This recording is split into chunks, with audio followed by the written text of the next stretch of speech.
Good everything, everybody. I know. It's y'all gonna have to be flexible because we are doing and but we're here. So thank you, We're here. Dr. Carr. Thank you, Professor Hunter. It's this is always the tricky 2 week corridor, isn't it?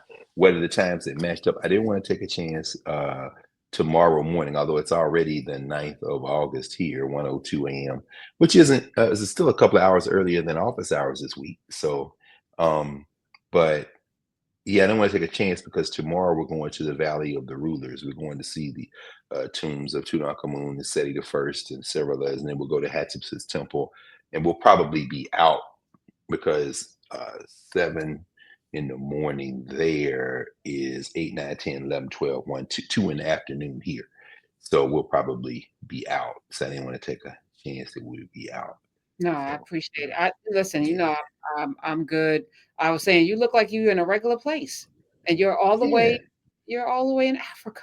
Africa. Yeah, all the way in Africa, which is the most regular place. It is so funny. We were on our way back from Abydos, or Abydos, as it's often um, pronounced, the temple, one of the most beautiful temples in the Nile Valley, Seti the First and Ramses the Second. 7 different chapels for 7 different manifestations of the divine, exquisite carving. One Can, chapel has the so can you walk us through like what you say is the most beautiful? What does it compare to here? um nothing.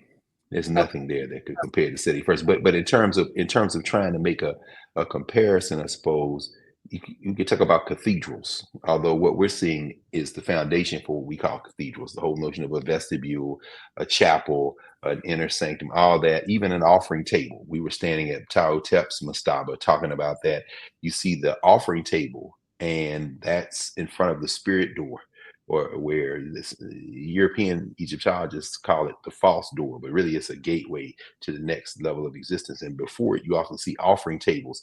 I said, anybody who's ever stood in the church and seen that little offering table that says, "This do in remembrance of me," this is the parent of that table. So, I mean, so in terms of comparing, um, the thing that makes the temple that Seti the First built and his son Ramses finished so exquisite, among other things, is the carvings. Um, as I said, you have 7 different worship rooms, and the carvings in them, in the part that SETI did, are in the raised relief form. The raised relief form is a form of, like when you see hieroglyphs on a wall that have been carved, you have the sunken relief form, which means you got a flat surface, and then they carve into it so you can see the carving into it. And that's where the front part, Ramses added the front chambers. Then you go into the larger part where his father did before he passed. His craftspeople did the raised relief, which means instead of the flat surface going in, the flat surface comes out. So now you see these figures. You see him sitting on the throne in the form of Osir or Osiris, and you see Nebet, you see Aset, Isis, and her sister Nephthys. They're behind him with their hands up. In front of him are 3 other women, including Ma'at, giving him life. And this is huge carving, and they're all coming out at you because they're carved to come out of the wall instead of going into the wall. This is the genius of African people. All this is New Kingdom, which would take you back, roughly speaking, about 3,300 years ago. So Mm. maybe And, 13 or 1,400 years before Christ. and these structures are 10 feet, 12 feet, 50 feet. The one I just described, which is on the wall just as you go beyond Ramses, I would say is probably 8 to 10 feet high and probably 30 feet long. And that's just one wall. I mean, you go and then you go in each chapel, you got one for Isis, you got one for Rahor Akti, you got one for Horus, you got one for Seti himself, you got one for Ptah.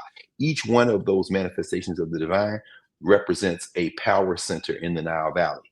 Men Nefer, where you see, Amun Ra, for example, and Ptah. Men Nefer is what we would call Memphis. So that city that sits on the Mississippi River, the origins of it are here. The Men Nefer, which was the administrative capital. Waset, which is where we are right now, the ancient name is known as Luxor now, as the Arabs would call it, or Thebes, as the Greeks would call it. That has its own. You got Amun Ra here. That was the spiritual center, the spiritual capital, where we were about 120 miles north of here today.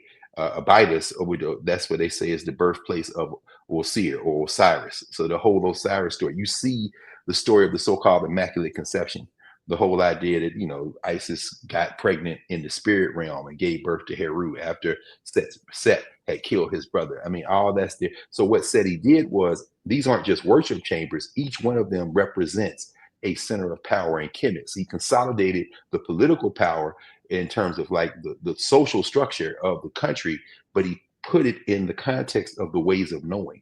There's no separation of church and state in Kemet. You can't. Why did that resonate like that with you, Prof?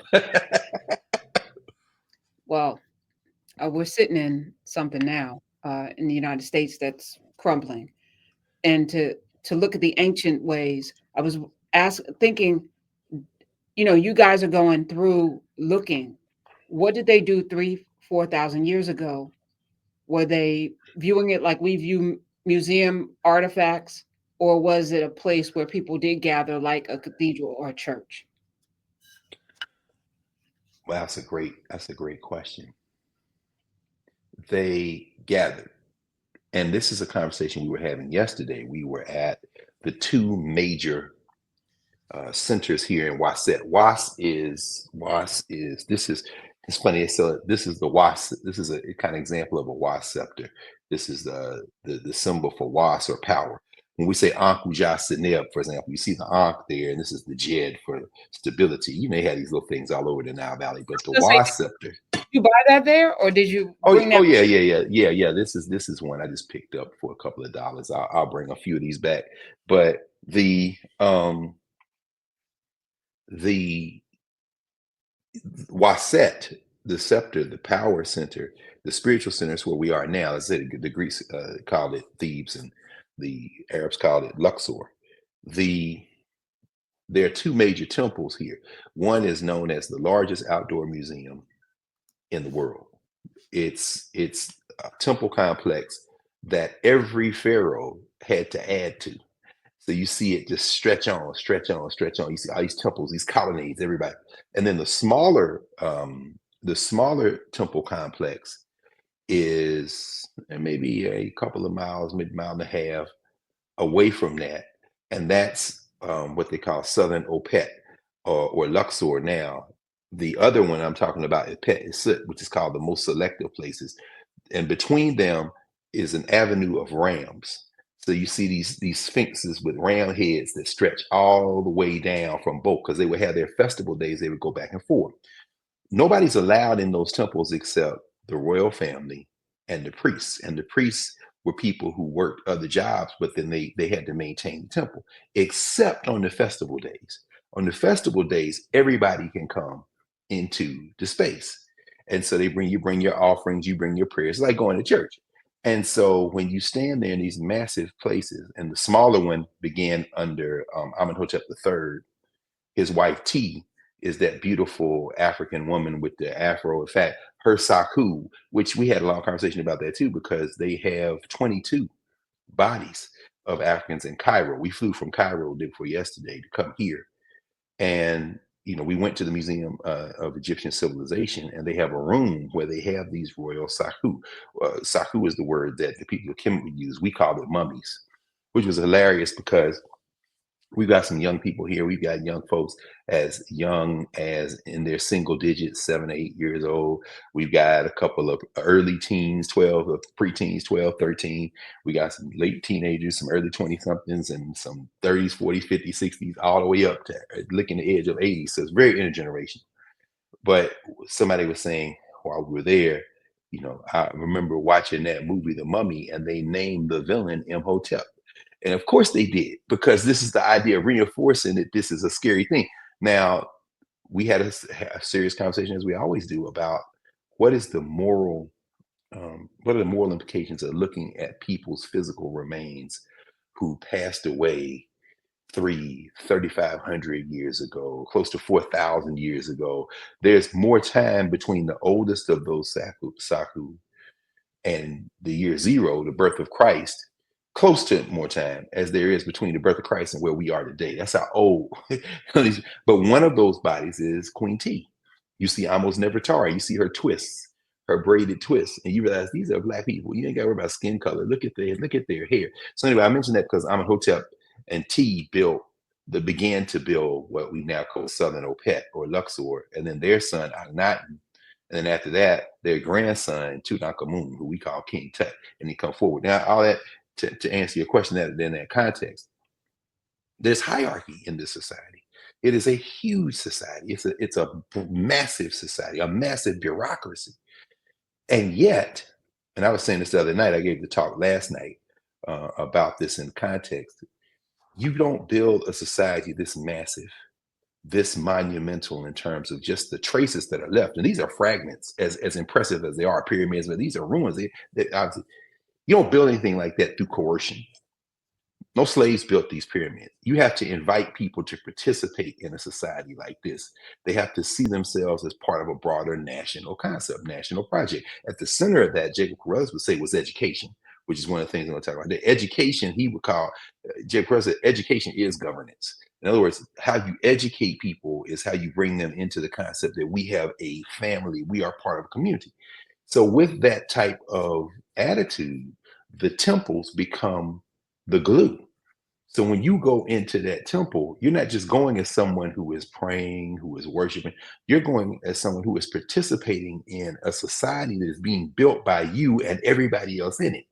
So the pharaoh is the symbolic head. The pharaoh is the kind of focal point, but the pharaoh is symbolic of a larger spiritual concept, all these spiritual concepts, and the people in them, whether it be the farmers or the architects, the people who do the construction, or the people who dig out the waterways that lead the Nile to the temple door.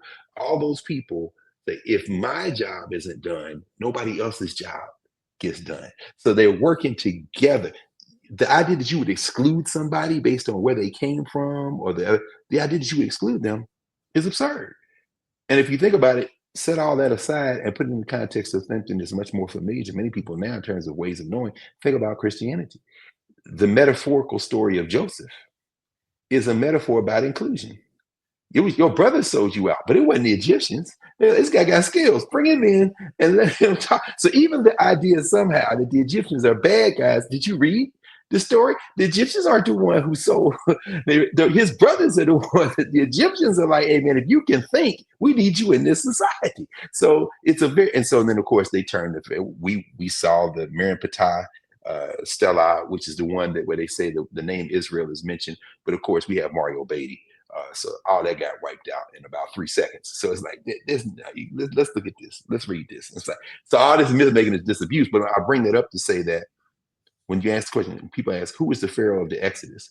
There ain't no answer to that, because you're not going to find a historical record of an Exodus Pharaoh, because you're not going to find a historical record of an Exodus. But what you will hear is a metaphor of how do you have to construct a sense of being excluded as an excuse for you to practice your own form of exclusion, which of course we're seeing in this region.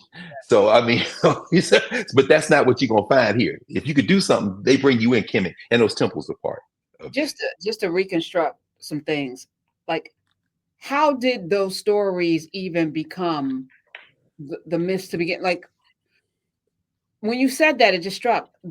Who's the Pharaoh that said, that Moses said, right. let my people go to, and if you can't find it, then it didn't exist. So then how did it even happen in the first place? How did these stories, I guess it's like Washington Irving and Columbus. Yeah, exactly. You make the myth up. I mean, this is the process. It's the process of creating a society. So in this case, and we talked about this before, if you all, go back through the archive and you can search for the Egyptologist, for example, Jan Assmann, Janassaman, Jan Assmann, German Egyptologist. His books, and I'm not the person to parse these with the level of genius and specificity and discipline as Mario Beatty, or our good brother Yopareka Somé, who is actually he teaches at Dedan Kimathi University in Kenya. He joined us. He's one of the people. He's in fact Yopareka is giving the talk tomorrow night when after we go to the Valley of the Rulers, the Kings and the Queens. Yopareka and Mario would talk about this whole idea, really that Jan Osman kind of teases out, that this myth making takes place in societies that need founding myths. So when you find yourself in a society where you need an origin story that you can't connect to this incredible society, you make up a story like, yeah, they had us in there, we was building stuff, bricks without straw, and then our God came. But okay, but your God is telling you to do stuff that looks real similar to what their God was saying. No, that's not true. We left there and they had a golden calf. We went up and God told us thou shalt not. Okay, but all those thou shalt nots pretty much sound like what you just came from. And your leader, Moses Shenu, Moses Egyptian name, Mesu, meaning literally to be born. Mesu is a name. Is it okay? And he said, okay, thou shalt not kill, thou shalt not steal. Well, that's what they were saying. No, Jan Osman will call that second order religion. In other words, a second order religion is derived from a first order religion. A first order religion is derived from the experience of the people who created.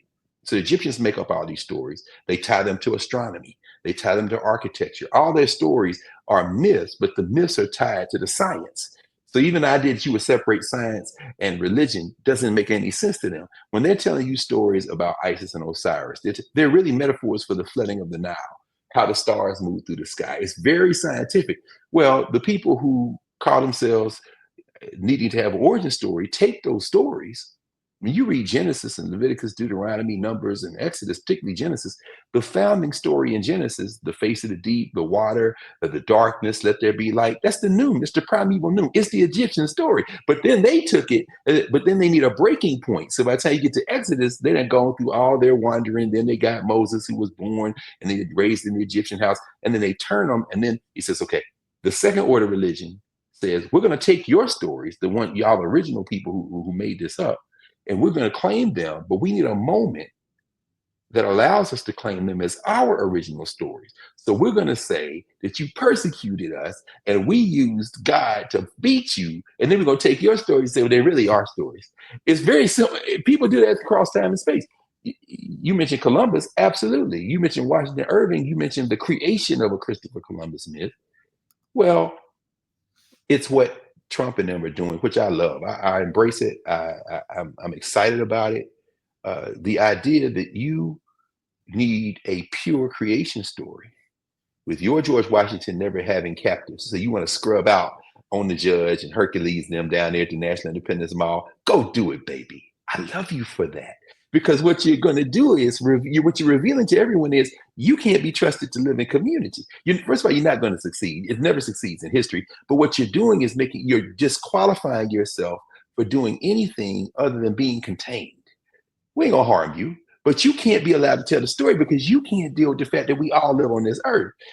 Intolerance is always beaten back. But you got to know who the people who are going to be intolerant are before you can decide how to contain that intolerance. And what I'm enjoying right now is the fact that every pretense is being dropped. And now finally we can get to the point where we can have some honest conversations about how to move forward in society. And when you come back around, and I think we don't care what you think. Here's your dinner. You go over and sit down because you can't be allowed to tell the story. You've proven when you had the pen that you want to erase everybody. So now you eat your dinner, but you can't tell nobody what to do anymore. That's the best we could do for you, friend. So that's how the stories come when you make up villains. You make up villains because you need villains to justify what you're doing. That's the second order piece. And usually you're telling on yourself. Yes. I think, yes. So it's you. Interesting. Yeah. So It's beautiful. Why not call it meta nature? Or why not? Well, there's the story. Oh my God. That story goes back, next year will be 30 years. It's been 96, 06, 16, 26. Yeah, that story goes back 30 years. 30 years ago, well, 29 years ago last month in July, I was standing in a hotel in Accra, Ghana. It was my first time on the African continent. We had uh, the meeting of the Association for the Study of Classical African Civilizations. We spent half of our time over the course of about 2.5 weeks in Accra, Ghana for our international conference. And then we journeyed to here, to the Nile Valley. It's the first time I came. Interestingly enough, the room I'm sitting in now is a room that in this hotel was often given to my sister, my big sister, my mother, one of my mothers, the great Nzinga Radabisha Heru. I can distinctly remember because the first time we brought students here from Howard University, and there's several students here from Howard, students from a lot of different HBCUs, and we've been enjoying that conversation as well. But my room, that first time that I brought students here in 2008, my room was next door to this room, and Nzinga's room was in here, and so we would be back and forth, staying up all night talking, this kind of thing. She's an ancestor now, but at any rate. We came here after we left Accra. And in 1996, I was still in graduate school. I was just finishing my dissertation proposal. I was writing it. Dr. Obenga, who was with us on that journey, was my supervisor, and Dr. J. Carruthers, Murmbani, all of them on my committee. And I was writing through, and so I was thinking through these ideas. And I was grappling with what a lot of academics grapple with, and that is how to use the language of the academy as a weapon, as a tool to not only conduct research in personal, individual inquiry, but for us in the Black studies tradition, in the Africana Studies tradition, how to use that knowledge to help liberate our people, how to think differently, which will allow us to move differently. And so one of the things I was at that juncture fascinated with was this concept of hermeneutics. And hermeneutics, a field of study which deals with language and meaning and interpretation. And of course, part of the word hermeneutics, set aside the concept for a moment, um, elevates the Greco-Roman figure, the Greek figure of Hermes, and of course, the Mercury for the Romans. But Mercury for the Romans, Hermes for the Greeks, the so-called messenger of the gods. Well, their father, grandfather, however you want to put it, their progenitor, their origin is Kemetic, is Egyptian, Jehudi. Jehudi is the symbol of everything that can be written, knowledge, inscribed, this kind of thing. His female partner, his partner, her name is Sachet. We just passed the anniversary, of course, of the transition of Toni Morrison. I'll never forget, Toni Morrison made transition while we were here in the Nile Valley. I was here with students, and we poured libation just before an inscription, a carving of Sachet at the very temple that I was talking about earlier here in Waset. And the students talked about what Toni Morrison had meant to them. But that carving is of Sachet, who is the female version of Jehudi, who is the male version of Sachet. Together, they represent everything that can be counted, everything that can be measured, like the stars, the flooding of the Nile, everything that can be written, everything that can be passed on from generation to generation to generation. These two figures, Jehudi has the head of an ibis, or a bird, like the long beaked bird. Think stork, think those long beaked birds, but an ibis, IBIS. Sachet has the form of a female with the face of a female, and she has an astronomical instrument over her head that is used to measure the stars. At least that's what the scholars think. And she has a leopard skin dress on because she is an African after all, and leopards come from inner Africa. There are no leopards outside across the Mediterranean. But I bring all that up for this reason. So I'm torn with the idea, and I'm talking with Dr. Carruthers, and I'm saying, Jehudi, we could call a concept of close reading and grappling with language, instead of saying hermeneutics for Hermes, we could call it Jehudi-neutics. Because I'm doing what a lot of Black academics do when they think they're being clever. We're going to take a European concept, stick a little bit of an African name on it, or even a Black name, and think somehow we've shifted the dialogue, when in fact all we've done is put a blackface version on the white dialogue. Think, for example, let me think of a good example. I can think of one, misogynoir. You've taken a European concept, think you've done something clever, You haven't done anything except deepen the pathology. So Dr. Carruthers, as it was his wont, in his calm, casual way, we stand there in the hotel lobby. He looked at me and said, "Why not call it Mdw Ntr?" That was a dispositive moment for me. That simple, gentle corrective was the intervention that captures the only legitimate thrust of Africana Studies. Why not call it Mdw Ntr? In other words, instead of trying to repurpose academic language that doesn't really repurpose it at all, in fact, reinforces it in a hierarchical sense, and also continues to distance you from the community, use the language, use the concepts that your ancestors developed over thousands of years that continue to echo to this day. Use those things to get at the fundamental ways of knowing that informed your governance formations, who you were to each other, that allowed you to develop your own approaches to interacting with each other and the world through the material world, the science and technology. Use your concepts expressed in your language to reinforce your forms of cultural meaning making, and use your language to capture the sense and the details of how you pass that knowledge from generation to generation to generation, those ways of knowing. The conceptual categories that we developed for our Africana Studies framework are absolutely anchored in and dedicated to removing language barriers from the thinking process so that people do the difficult work of thinking and sitting with each other and sitting with themselves and thinking. They shouldn't be blocked by terms which make it harder than it needs to be. Why not call it Mdw Ntr? Was that moment for me. And I've been thinking about that a lot because as we talked about last week, um, in session 282,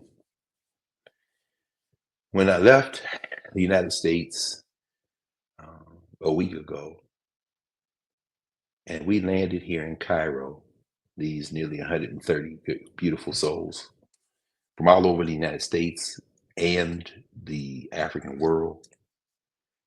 And, not all Africans, we got a few of European descent here, but it's a beautiful thing because the community is so vibrant and so strong. And there are two pillars that always guide our process.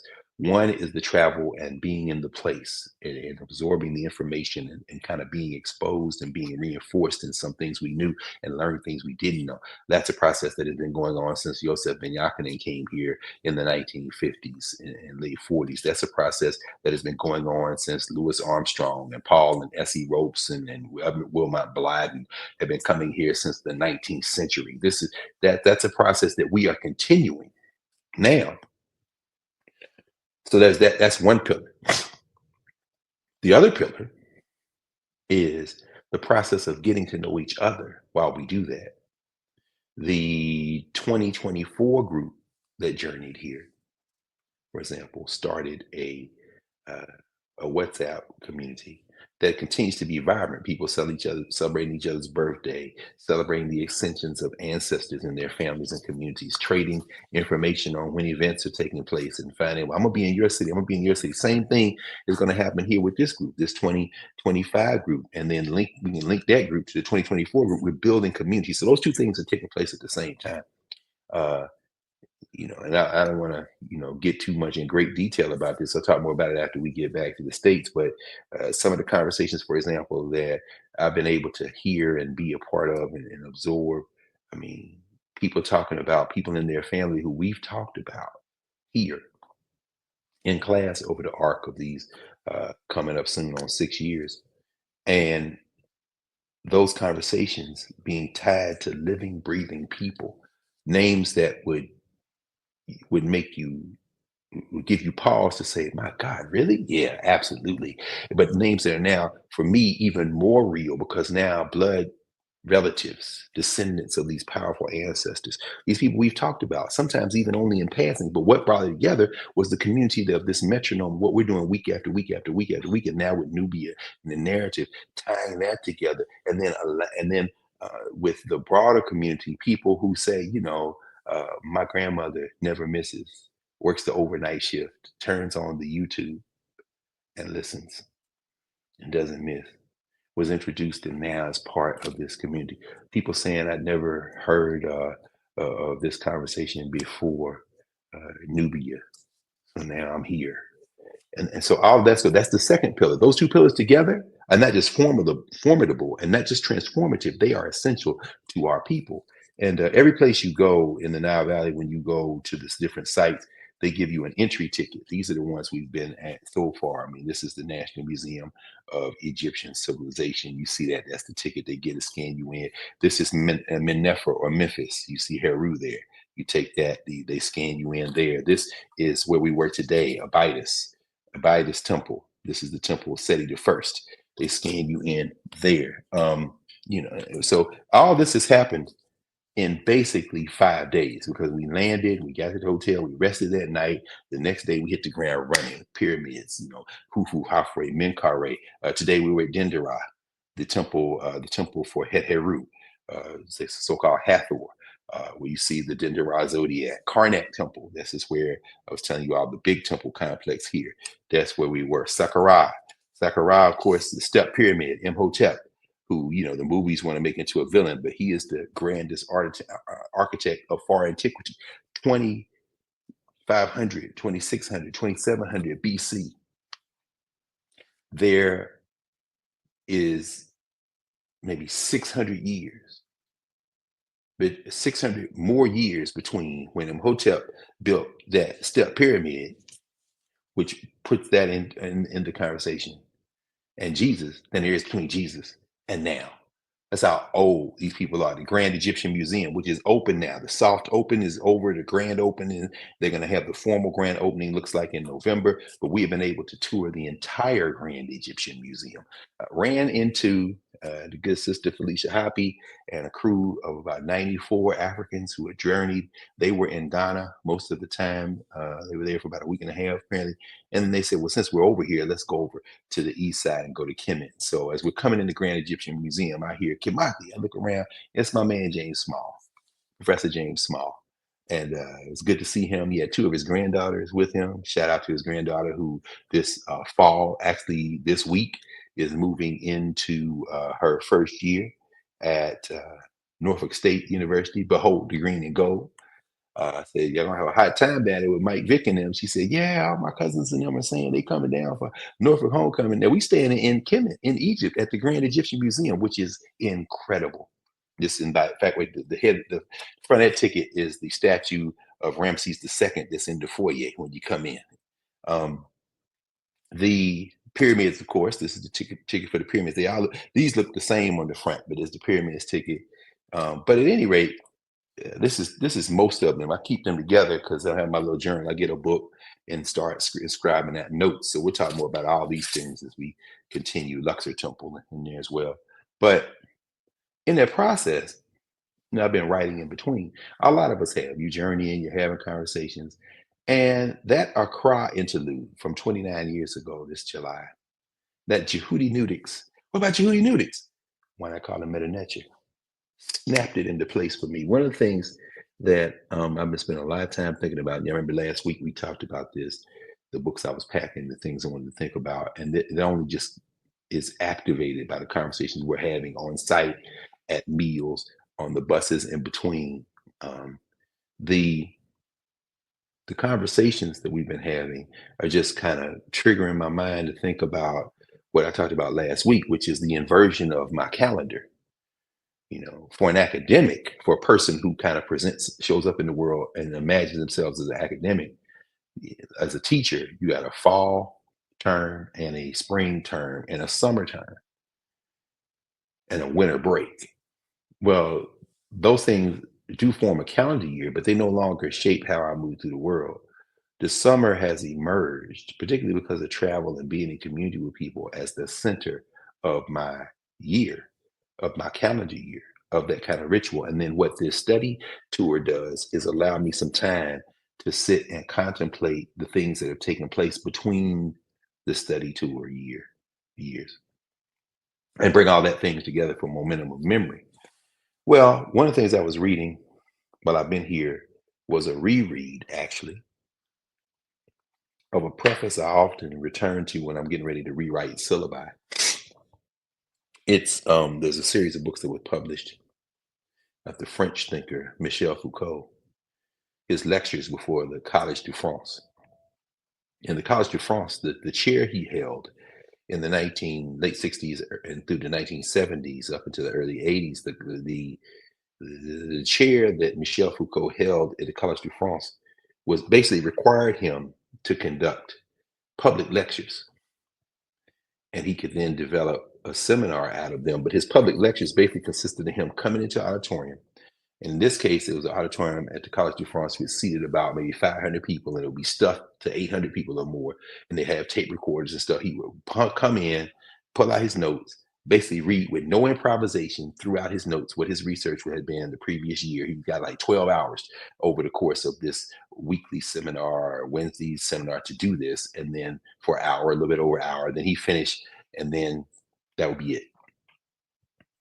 But he said, he said, I would give these talks. And my one regret was that if somebody had asked a question or two, it could have set everything that I said right when I've given a bad lecture. And so he would then conduct hours and hours of public conversation around what he had said. So you can imagine why I could see something very familiar about that, particularly in the era now when everybody is talking all the time and you can't distinguish because everybody's talking all the time. So even the idea of quality it threatens to be capsized, threatens to be subsumed by so much noise, too much stuff going on. Well, in that introduction, which is which is at the beginning of all the volumes of these public lectures, which have been transcribed and then published.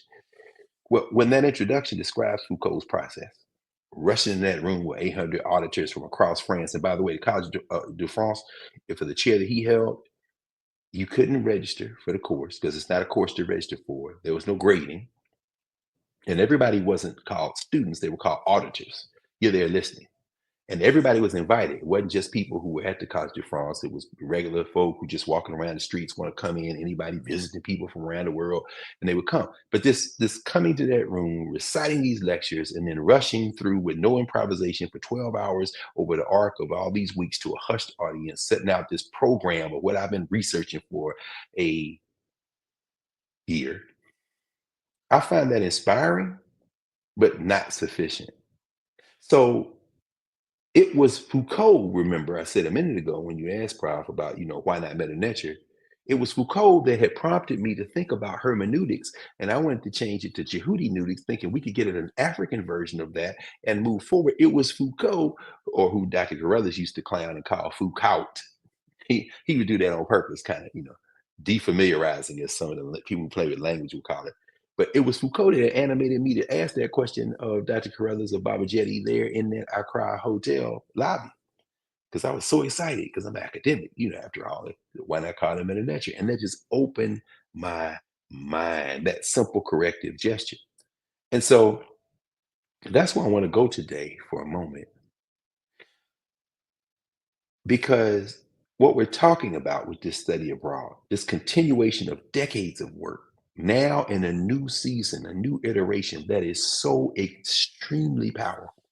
And I'm gonna have a lot more to say about this, to borrow from a phrase Mario Beatty would often say. I have a lot more to say about this. I'm gonna have a lot more to say about it in a couple of weeks when we're back in the States, beyond reciting the places we've been, but getting into some of the deeper conversations. But the process is a process of understanding pathways that can help us free ourselves using thinking work, using education, for lack of a better term, using the process of Mdw, of training our replacements, because Dr. Carruthers had several concepts, and I talked about this last night as well, that anchored his way of moving through the world. One was Hemimesu, the repetition of the birth. We stood at the White Chapel, the little temple constructed by Senwosret in the wake of his father, Amenemhat, who took as his name, repetition of the birth, the pharaoh. This is the middle kingdom of Kemet, when they are in like the 18 and 1900s BCE. They're going back 700 years to the old kingdom, the so-called pyramid age, because they've had a civil war. They fought with each other, and now they're piecing their society back together. They're coming back together to understand how they are stronger together. And in order to understand that, they go back 7 or 8 centuries to when they came together the first time to create this society we call Kemet, to recognize the things that needed to endure to heal from this internal conflict. And so Mario Beatty, Yokoreka Somé, myself gave just a quick set of remarks before the Whitechapel, because the tour guides, and our tour guides are brilliant and excellent.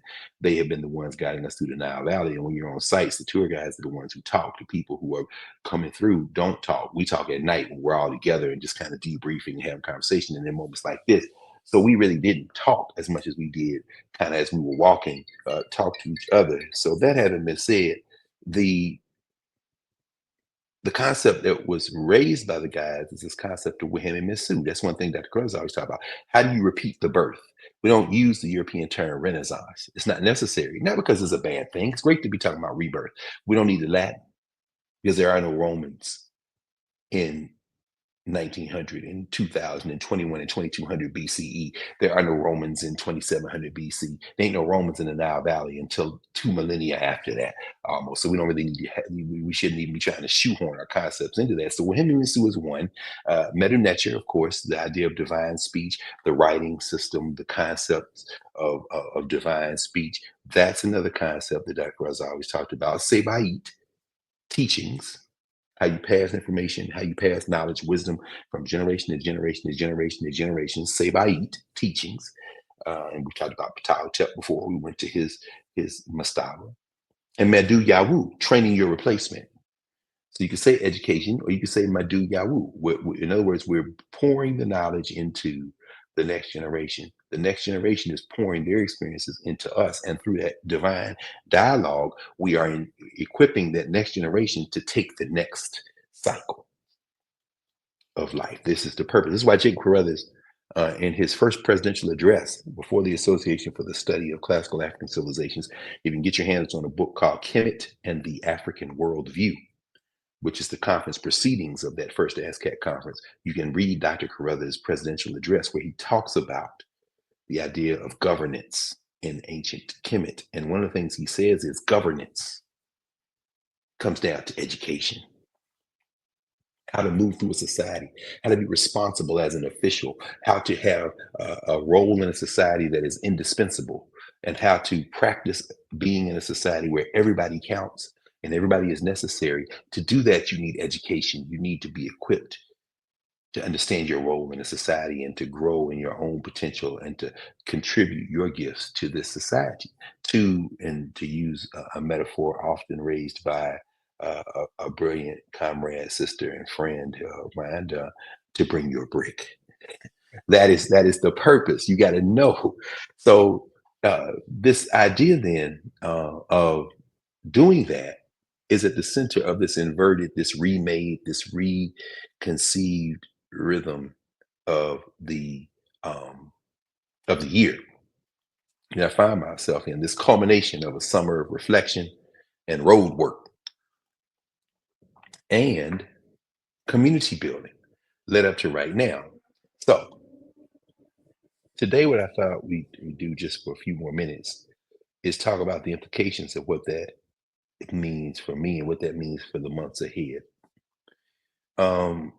School starts. We're in the season of school starting. Some school has already started. Some of the young people who are in kindergarten through 12th grade in the United States and in their equivalents around the world have already gone back to school. When we land back in the United States, that week school will have started at a number of colleges and universities around the United States of America, including the one where I find myself for now at Howard University. Of course, I've been reading the paper every day. Shout out to the University of California at Los Angeles, which is now being threatened to be shaken down by the shakedown artists living in public housing at 1600 Pennsylvania Avenue to the tune of $1 billion. See, here's the problem you have with a bully. You can't satisfy a bully by appeasing them. You ask Brown, they pay you $40, $50 million or threaten to pay you. Then Harvard's considering $500 million. Now UCLA saying, I want you to give me $1 billion. Straight, straight gangster behavior. All of this is unsustainable, and most of it's rhetorical, never going to happen. But school starts, and school has started. So I've been working on syllabi, since school was out, so to speak, in April, early May. I scribble little notes to myself. I'm teaching a new class at Howard in the fall, a new class on Tuesdays and Thursday mornings called the Black University. It's a special topics class at Howard University, special topics in Africana Studies, the Black University. But as you all know, I'm teaching a class. I already said this a few months ago. Now it's coming down to the moment. I want to offer that class in public. We'll figure out a way to fold it into the rhythm of Nubia in terms of having conversation. But in the arc of what Foucault did at the Collège de France, and the arc of what John Clark and Joseph Benyakin and Sharcy McIntyre and some people here from First World Alliance. Oh yeah, y'all know I'm having the time of my life. I'm not, again, I'll say much more about this one when I get back, but in the spirit of Marimba Ani and all these other folk who put their hand on me, who trained me, who educated me, who allowed me to join the community. It'll be offered in the public valence. Now the question is, what's the best format? I think YouTube's probably the best format for that. Maybe there'll be some pre-record, maybe there'll be obviously be some real-time conversation. But this concept of the Black University, this Black University syllabus, I've been writing on it. I really have been spending some time since I've been here. In fact, on the way to Abitus today in Abydos, and then during lunch, I was kind of putting some finishes touches. I was sitting there listening to the conversations going on.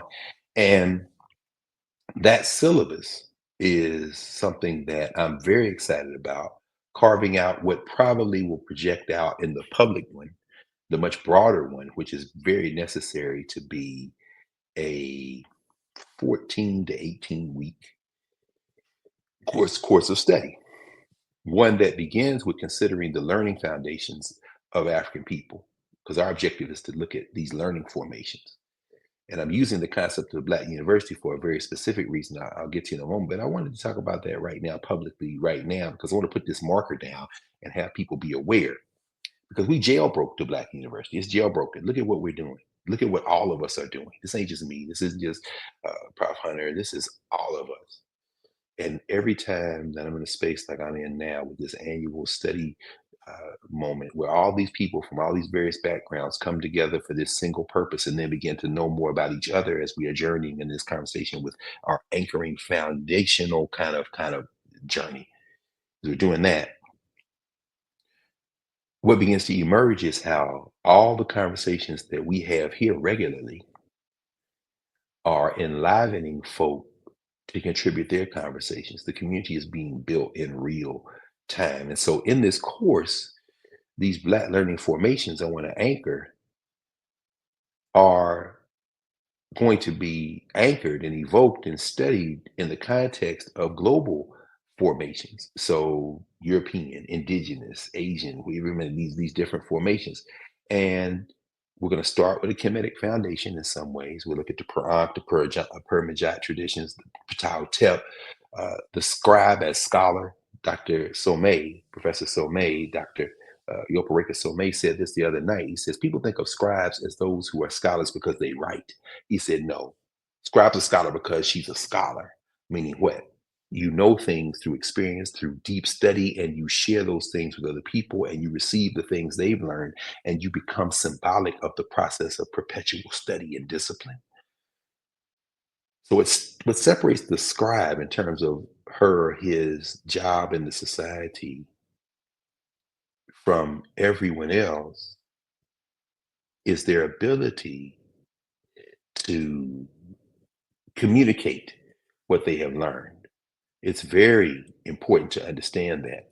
And so when you do that, you become someone whose value comes in being able to be the memory keeper, the memory producer. And so we'll talk about those foundations. Then we're going to talk about other foundations in Africa, Timbuktu. We'll study those learning foundations, probably linger on Ahmed Baba, the great scholar of Timbuktu. That'll probably be around week 3. Week 4, we're going to spend some time looking at European foundations, the birth of the modern research university, and do some comparative kind of study. The origins of the medieval learning process, which is very important, which goes back to the European church, which of course is derived from the African ways of knowing. And then we'll look at other foundations, Asian and indigenous models. And then we're going to look at the HBHS, historically black high schools, which are the pipelines in many ways to the HBCUs in the 1920s, 30s, 40s, 50s. These are the historically black schools, the Paul Laurence Dunbars and the Booker T. Washingtons and others. And we're going to have readings attached to that. And then we'll look at the origins of the historically black colleges, the institutional origins, the overarching histories and memories, the HBCUs as responses to exclusion, but more importantly, the HBCUs as governance spaces. We'll look at my man Bobby Lovett, his HBCU book, and some other things as well, a lot of others. And then we'll look at how these things kind of begin to fight each other.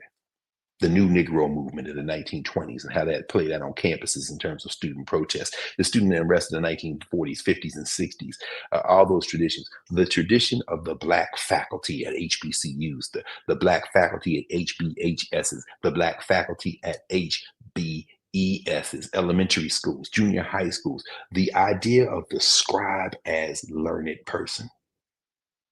Your English teacher in the 3rd grade, your principal at that school, that segregated school, the Black institutions, and their counterparts everywhere in the world, whether it be the schools like the one that Ayikwe Ama went to in Ghana, or Wole Soyinka went to in Nigeria, the schools like the ones in Jamaica and Trinidad, the schools like the ones in Brazil. We're going to look at the tensions, the contradictions, the European curriculum, but the African ethos, the pounding back and forth, and that global comparative process will then open into the future of the concept of these Black educational foundations, these African learning foundations. And we're going to compare the way we think about these learning foundations, but all that Black unidiversity. And I'm very excited about this course because it's going to be free. The tuition is too high, no tuition. How about that? And there are going to be assignments attached, except like the College de France, you have people are not going to be students, they're going to be auditing in terms of the conversation, but in terms of assignments, oh, those assignments are going to be fascinating because here's what I've actually kind of teased out in my mind so far. Everyone in the public space will be encouraged to write, draft, scribe a personal learning journey. That's the first assignment. Then create an institutional history of a Black learning space. It might be an after school program, a daycare, it might be a rites of passage program. But what we want to do is write those things down and memorialize those things. And then using the capacity that we've developed in a space like Nubia, we can bring all those things together. But you don't have to be in Nubia, obviously, to be there, because there's going to be a whole lot more people who aren't than who are. And even as that number continues to grow in Nubia, now we begin to see a service component in Nubia because the capacity is there. I'm convinced of it. I've seen it. I experienced it. I know it. In places like this, I see it in real time. To put together a compendium. So now we have these institutional memories and histories. That's the second assignment. Do that select institutional history. Now, at Howard, what I have my students doing is draw, after they've done their personal learning journey, they're going to select. I'm going to give them the list. Here are the high schools. Here are the colleges. I want institutional histories, short ones, but ones that will allow us to then open up. And I don't want them just from the United States. I want them from the Caribbean. I want them from Latin America. I want them from Africa. We're going to have that compendium. And then the next assignment, the final one, is the future. How what we have learned will help us understand the future, the Black university of such, as such. Now, all that's been influenced by the time we've been here, even though we've only been here a week, last night being the latest in our nightly conversations in one way or the other. So the question of Kemet and how you build a society based on buy-in, not coercion. You can't build a pyramid with slaves. You can't do it. It's impossible. But you build that in, you build it as a national work where people are invited into something bigger than themselves. And it doesn't mean that it's perfect. It doesn't mean that it's pristine. It doesn't mean that it's ideal. It does mean, however, that coercion isn't at the center of what you are attempting. In fact, it reminds me of something that Carruthers wrote uh, in his uh, in his address. He wrote in Kemet in the African Worldview, and he says, and I'll read this right quick and then begin to wrap up.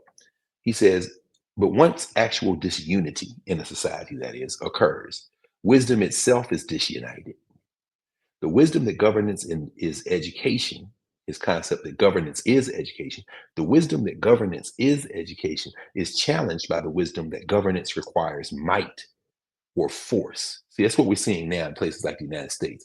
That's where people are just beating, using the federal government as a cudgel to shake down universities, to scare the hell out of people who's supposed to be objective journalists, whatever that means, to intimidate folks, to put their hands on people who just trying to make a living.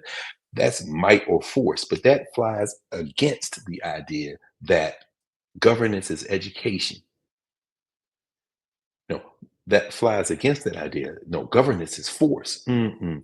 And then Carruthers goes on and says, but as expressed in the Shabaka stone, which we could talk about another time, the idea of Shabaka, the 25th dynasty, the Nubian Renaissance, the Nubian Wahine coming up the Nile to Memphis, to Mennefer, and saying, what is the origin of the world? What is the origin of reality? And saying, here's the papyrus where that's written. And Shabaka is like, hey, I can't read this. This has been eaten up by some insects. You know what?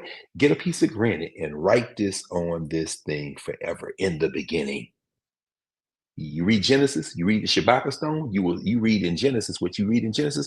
That is the granddaughter of what you read in the Shabbat stone. So at any rate, Dr. Reza says, but as expressed in the Shabbat stone, the problem is to be brought before the council, or as in the myth, before the nine natures or the representatives of the people. Meaning what? When you've got a societal problem, you must have someone mediate. You must have someone who represents everyone to listen and to tease through it. We've seen, of course, the continuing attack on the federal judiciary in the United States of America. More news this week. A court of appeals overturning a district judge's uh, attempt to rein in some of what has been going on in the federal government. Remember, there was a district court judge who said, wait a minute, I told you not to take anybody else out the country, and you defied that order. You were on the plane claiming that you hadn't left the ground when you had. Well, the Court of Appeals in District of Columbia, by a 2-1 vote this week, the two people who voted to overturn that district court judge, which was appointed by Donald Trump, the one who dissented was Barack Obama, is so straight political now, said basically, nah, Judge, you don't have the power to investigate whether or not those feds were in contempt of court. But see, once you would destroy the court, you've destroyed any notion of an investment in any concept of community, in any concept of governance. What you're doing is educating people that might makes right, and we don't care. But you've destroyed the rule of law as a concept, which means people don't have that same buy-in. Now all they want to do is to escape you hitting them or get something they can hit you with. Now you are guaranteeing the disunity of your project. And Carruthers says, that if you got a problem, you bring it before the judges. The judges are supposed to be the arbiters, right? But what Jake Carruthers is talking about in Kemet with those Neteru, very different than what John Boy Roberts is talking about, Mr. Balls and Strikes, when his thumb is completely on the scale. Carruthers goes on and says, even when force must be used, it is used in the context of litigation and openness. Now we know, of course, that that's not going to happen, is it, Ms. Maxwell? Not going to be any openness. There's going to be deals cut, and so you're eroding the notion that there can be trust in government. He goes on. He says, thus giving the act of force legitimacy. If you got to use force, the legitimacy comes from being aligned with litigation and openness. With saying this is why we're doing what we're doing. Everybody participates. He says, this teaches the seditionist, the person who's trying to be against what's going on, that he or she should have brought his complaint before the court, as did Seth. Remember, Seth hits Horus and kills Horus, but they got to have a trial. The trial. What happened here? You don't just get away with doing things because you think you have the might. Carruthers goes on and says the lesson anticipates the conclusion of the Horus-Seth conflict, which is to subordinate might to right. The negative situation produced by the threat of partisanism is brought to a just conclusion by putting forth a theory of condign punishment and admonishing the ruler to maintain good nature even in the face of adversity. Once the conflict in wisdom has been resolved and the unity of wisdom restored, the instruction follows the pattern established in Ptah and begins again with a statement on the virtue of speech because words are more powerful than fighting. Speech is the prime instrument of governance. As I told you, we visited the mastaba of Ptah, known as the author of what is called the oldest book in the world, where he talks about this idea of speech, words being more powerful than any physical fighting. And what Jim Grubb says, at the end of the day, speech is more powerful than anything that could conceivably erode the notion of living in community. It's very powerful. So let's think about that for a second in the context of what we're seeing going on in the United States. In Kemet, public work is national work. In other words, you're all moving in the same direction for the same purpose. And even where you will have differences, where you'll see conflict, where you'll see problems, there's a process for resolving them that is engendered in the fact that we all operate in Ma'at. We're all operating in this larger concept, a spiritual concept for sure, but one based in the basic scientific truth that every action has a reaction. If you want bad reactions, you're going to have bad actions. If you have right actions, you will have right reactions, things that are consistent. And so contrast that what we see going on in the United States with this attempted erasure of national memory. Did they have erasure of national memory in Kemet? They absolutely did. We saw an example of it today in Abydos when we went to the temple of Seti I, and there's this panel where you see Seti I, the pharaoh, his son Ramses II as a boy, and they're looking at all of the pharaohs that have come before Seti in Chenu, with this French called cartouches, symbolic of the universe, all stretched across this carving on the wall. The Chenu of Tutankhamun, the Chenu of Seneferu, the first pyramid builder, the Chenu of Hufu, Hafre, and Menkaure, the builders of the big pyramids that everybody sees and knows, the Chenu of all these pharaohs. No, there are a couple who are not there. Hatshepsut is not there. That's politics. You did not put Hatshepsut in your rendering of national memory. That's wrong. And you didn't put Akhenaten, the son of Amenhotep III and T, father of Tutankhamun. You didn't put him there. That is a spiritual conflict. Mario Betty's done some incredible work on the concept of why Akhenaten did what he did, but he's not included in that list, that so-called king list, that so-called list of pharaohs or rulers. That is an editing of national memory that is dishonest, but it isn't on the scale of what's going on in the United States right now. Because guess what? Despite the fact that Seti and Ramses didn't put those names on the wall, those names endure. Hatshepsut will be going to her temple tomorrow. Akhenaten continues to endure. And guess what, people in the United States? My friends, your attempt to throw white paint over the memory of what has happened in that settler crime scene, guess what, my friend? It ain't gonna work. It never works. In fact, what that does is draw attention to the fact that you tried to erase the history. All you're doing right now is ensuring that you will be remembered, if at all, as what not to do to build a society. And it's very important. The reality is that monumental societies can't be achieved without buy-in, without some form of non-coercive participation. Coercive states engender internal contempt. We see that going on right now in the United States. We see it going on in Israel. Internally, people say, no, and of course, external contempt. I've been inspired to work on that Black University course by the need to rejuvenate memory and that memory around communal institutional education. We jailbroke the Black University to remove the idea that because you didn't go to this school or you're not in school, that somehow you don't engage in communal institutional education. No, that is incorrect in the contemporary social structure. that we live in now, globally and locally, we face an attempt to generate national memories that serve a racist exclusionary concept of the state, a racist exclusionary concept of the self. In other words, you want to engender a concept of nation that excludes people. That is a direct contradiction to the whole concept of a community. You want to build community by excluding people? Yeah. That ain't never going to work. MAGA, you can't do it. You're welcome to try. Because all you're going to do is remove the illusion that you want anything but to rule over people. And we know that might doesn't make right. This tour, I spent an evening talking about the concept of the state in ancient Kemet and how coercive policymaking could not have created the traces we see today in the form of pyramids, tombs, temples, all those things.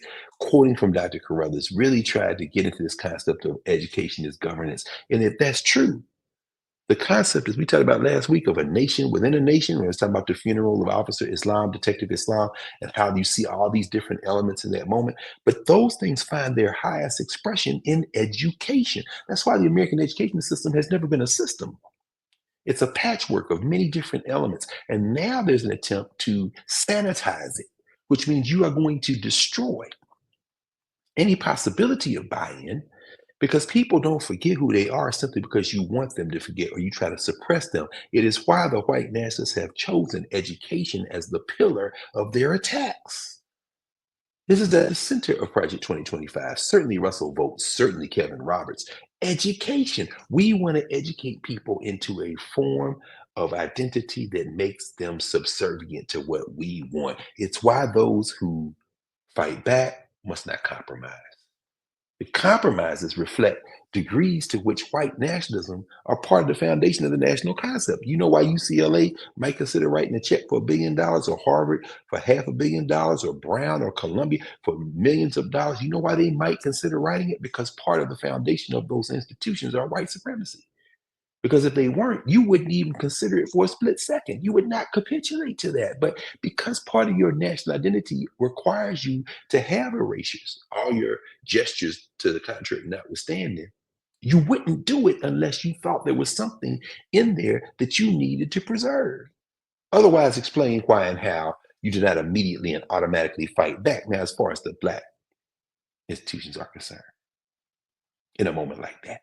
Which is why in this course, we're going to look at Timbuktu. We're going to look at Kemet. We're going to look at the formations. We're going to reread W.E.B. Du Bois's Field and Function at Negro College, where Du Bois says, I saw a perfect system of education, what some people call the Bush School.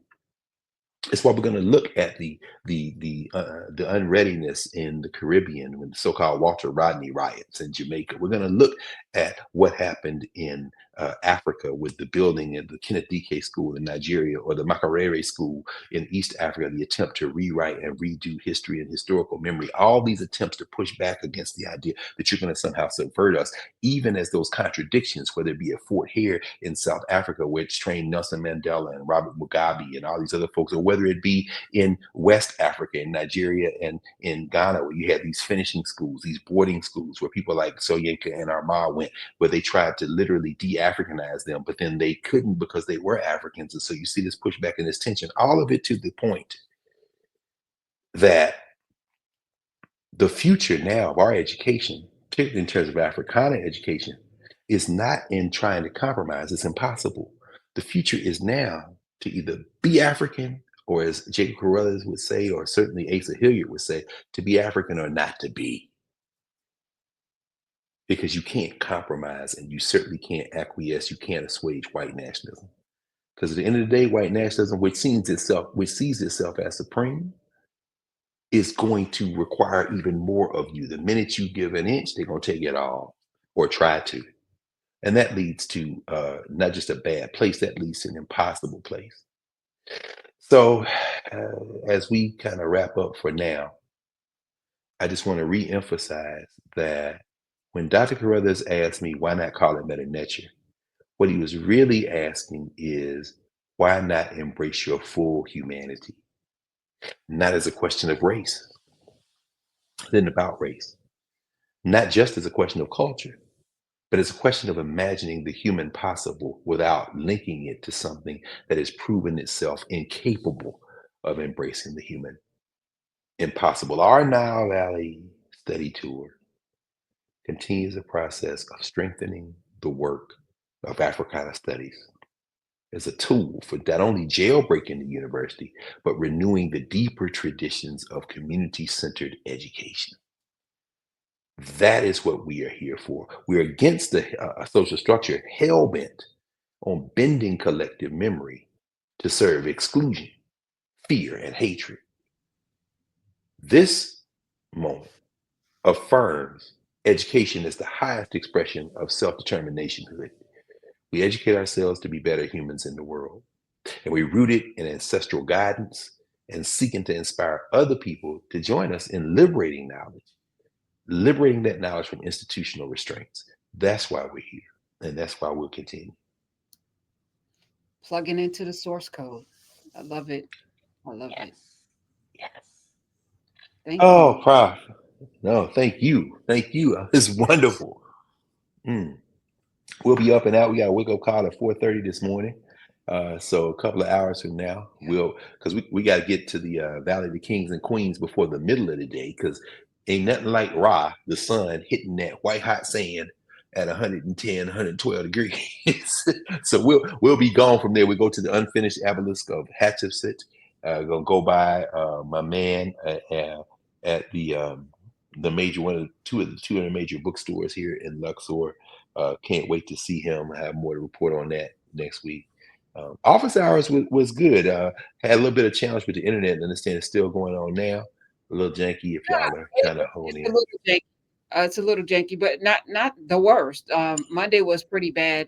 I only know because I do the video every day to turn off the camera, because sometimes we'll have people come in with janky internet. When you turn off the camera, it allows, and it was beautiful because it forced us to listen. So we didn't have to we had to listen, and it was beautiful. So it worked Well, out. I'm glad to know that. Yeah, and of course, 7 to 10 on Tuesday, Wednesday, Thursday, and Friday. I was trying to sync it up so I could call in and get there with Lamont, because he had Justin Pearson on. I had some questions for Justin Pearson, particularly around the new president of Tennessee State University, who got appointed by a janky process. Talk about janky. I don't know how the hell. He hasn't done bad by Tennessee State, but he said some things I would like to know, and I want to know what Representative Pearson had to say. But I'm gonna try it again next week, though, Wednesday, Thursday, and Friday to get in there, because of course that conversation is vital. And particularly with what's Good that? news. The good news is you're not going anywhere. Justin No, Pearson will no, be back. indeed. Y'all been doing the real work too, because Prof, and we'll talk about this when I get back. But this redistricting thing, I'm really excited about it. I'm so excited about it because if you study history, you know the federal government of the United States of America is a myth. And so what this is exposing is they never wanted representative democracy. But guess what? When you finally get it through your thick skull, these people didn't want representative democracy. You know what you do? You make a representative democracy. This is what I meant by renegotiating the terms. We're going to have to renegotiate this. I'm excited. Y'all shouldn't be depressed about this. You just get in the game now. That's all. That's right. Doggone blue state governors would grow some courage, then we can really have what we need. Let's go. And that's where we're headed. So y'all don't be sad. Just understand this had to happen. That's all. You don't want to do it the easy way. You want to do it the hard way. Guess what you're gonna find out? Y'all ain't never had that kind of muscle. Just wait and see, y'all. We'll see. I love you. Thank you, Prof. Because I know you had a long day. You just got off the air, and now we're gonna get out your ear. And it's 2 o'clock. It's 2 o'clock in the morning there.